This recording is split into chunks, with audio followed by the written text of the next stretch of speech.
சின்னத்திரை நடிகை கண்மணிக்கும் தொகுப்பாளர் அஸ்வத்துக்கும் திருமணம் நண்பர்கள் பெற்றோர்கள் முன்னிலையில் இன்னைக்கு நடந்திருக்குது. விஜய் டிவியில் முக்கியமான சீரியல்ல ஒன்னா இருந்த பாரதி கண்ணம்மா சீரியல்ல கண்ணம்மாவோட தங்கச்சியா அஞ்சலி அப்படிங்கிற ரோல்ல நடிச்சவங்க தான் நடிகை கண்மணி மனோகரன். இந்த சீரியல் மூலமா இவங்களுக்கு மக்கள் மத்தியில நல்ல வரவேற்பு இருந்துச்சு.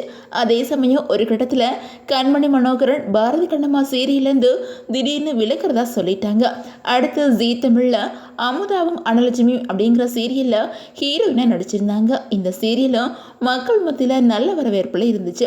அது மட்டும் இல்லாமல் ஜீ தமிழில் சூப்பர் குயின் அப்படிங்கிற ரியாலிட்டி ஷோவில் தன்னோட அம்மா கூட கலந்துக்கிட்டாங்க கண்மணி மனோகரன். சமீபத்தில் இந்த சீரியலும் முடிவுக்கு வந்துருச்சு.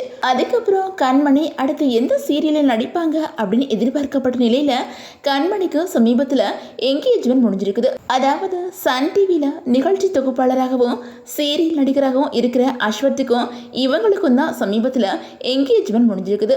அந்த வகையில் சோசியல் மீடியாவில் நேற்று இவங்க 2 பேரும் திருமணம் நெருக்கமான நபர்கள் கூட நடைபெறும் அப்படின்னு சொல்லியிருந்தாங்க. அதன்படி பெரியவர்கள் நண்பர்கள் முன்னிலையில் இவங்களோட திருமணம் இன்னைக்கு மகாபலிபுரத்தில் நடந்திருக்குது. இந்த திருமண நிகழ்ச்சியில் வெள்ளித்திரை சின்னத்திரை நடிகர்கள் பலரும் கலந்துக்கிட்டு மணமக்களை வாழ்த்தியிருக்காங்க.